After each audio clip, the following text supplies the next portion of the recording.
Recording in progress. Namaste, welcome to Namaste Poon. In today's episode, we'll be talking about venture capital and how do you spot a good performing business versus one that doesn't perform that well.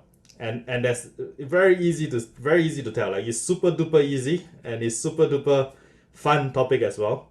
I love venture capital recently, and I have a business called the Butler Capital, which actually does micro VC and as well as quant trading on the other side. Which in future videos I'm gonna share a little bit more about quant trading and how you're gonna beat the market by becoming the market maker rather than becoming the retailer.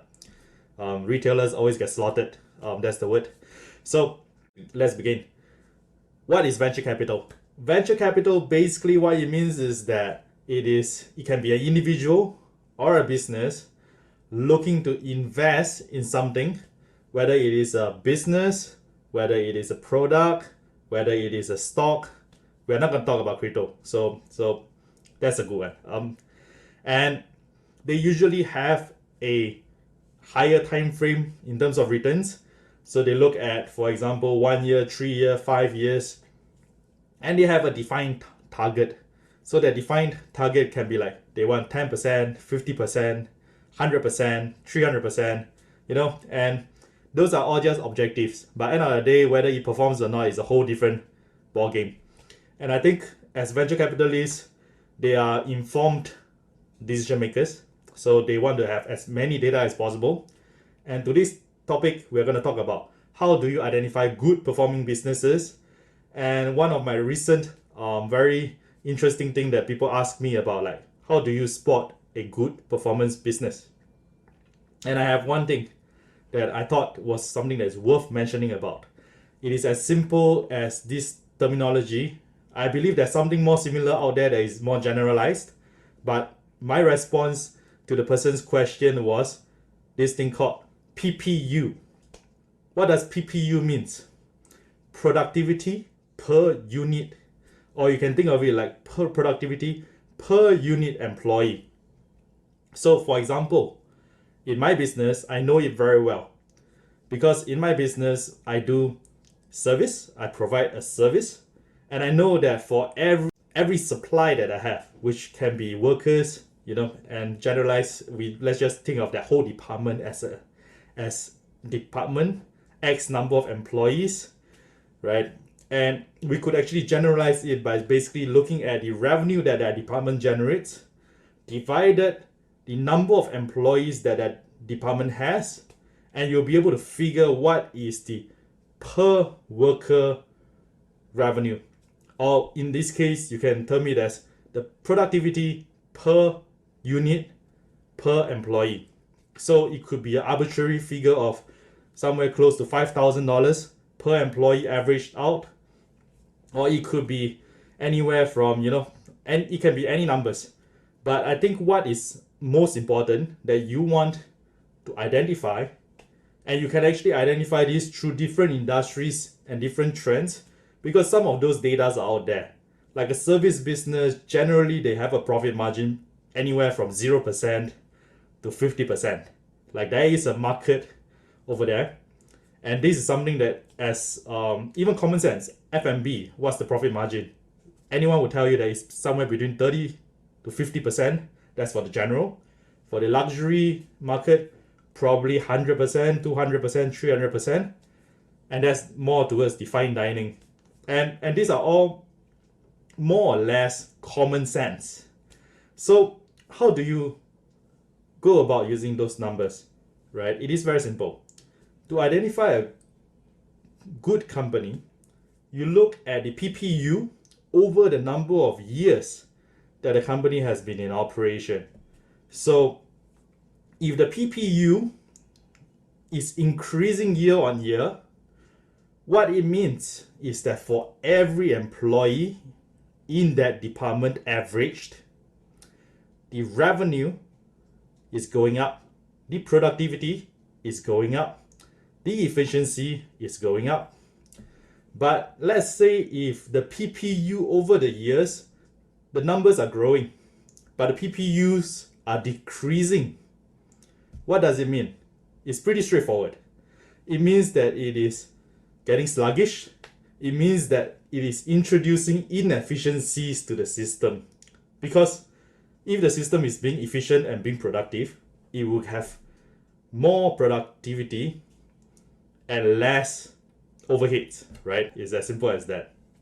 And if you have a business that is having that scale, but then the thing here is that they are not getting that PPU increase, but rather the PPU is decreasing, what does it mean? It is very simple. It means that it is having more people, but it is having less productivity per person averaged.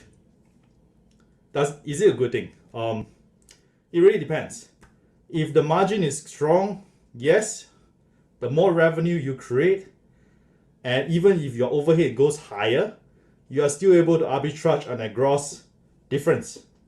But if your business is more or less defined in a industry that is very tight and highly competitive, then the challenge that you face is that your business simply is growing in an accelerated death spiral. That's what I call it. So that was my response, right? What does it mean by accelerated death spiral? It means that somewhere in your fundamentals is not working right. And instead of solving that problem, you go and amplify that problem by by scaling something that simply is not working and hoping that it will work later on. What does that mean? 90% of the time it doesn't work, right? It's just like retailers buying back and doubling and martingale down, hoping that the chart is gonna flip around. And that's where the market makers come in. The market makers come in to ensure that we see where your liquidity is and we take that liquidity. The general concept today is that, so how do you spot a good business? Whether it's one of the fundamentals of VC and how you can look into businesses and the overall health and performance of a business is look at the PPU. Of course, if it's a business that's selling product, naturally the PPU is very high, right? But let's say if it's a product selling company, year-on-year growth, wouldn't the PPU be even higher? It's as simple as that, right? Like the PPU will just naturally go higher and higher because the amount of sales that you generate versus the number of employees that you go up or down, your sales is going like this and your employee number can go up like this, but the overall PPU mean line is always gonna be heading up. When the PPU mean line starts going down, that's where you have that rotation going on. So when you look at businesses, bear that in mind, and that's something that I, as a micro VC, I look at it.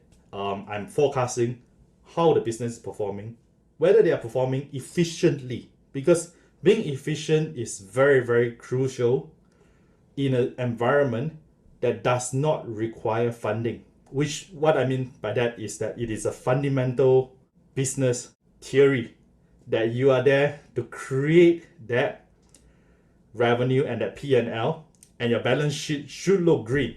When you take on investment, your balance sheet will look great because you do a lot of things, but the goal eventually is for the balance sheet to turn green, right? So how a business operates is as simple as looking at the PPU. Of course, there are many other more advanced and it may be considered basic, but it is also more advanced in a sense that they talk about book to value, etc., which are all very basic stuff that one should know.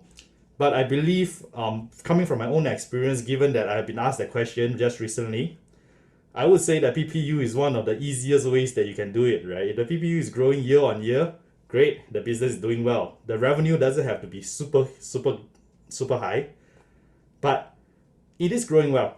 And that is one of the key points that you want to look in. Are the business turning healthier over years? Or are they having that growth and scale, but not being healthy? Also, another way you can look at it is that when the PPU is below the industry average salary, you know that it is impossible. Like when that happens, the business is definitely making red. So depending on the industry that it is, look at the PPU, right? PPU means productivity per employee, aka the revenue generated per employee averaged. Look at that, and then you look at the what the industry is paying in terms of salary. So for example, if the industry is paying $6,000 for each of these employees, and the PPU is at 7,000, that means you can more or less fairly say that the business is arbitraging about $1,000 per employee multiplied. Right, that's their net, probably somewhere around that net, or their gross. Of course, when I said, sorry, I should be saying gross, right, not net. So gross, because you have to less your OPEX and everything, right? But the general idea is that, for example, if the PPU is at 4,000 and the average pay grade in the industry is at 6,000, the arbitrage is negative 2,000 PPU. If it's negative 2,000 PPU, then it is very easy to understand that it is probably it's a loss-making business. It's as simple as that. So this is the bare building blocks of what business is. It's about people, business, revenue, and the business is basically the equation, right? So people cost, revenue cost equals the business health. So that's for today's topic. Thank you so much. Have a good day. Thank you.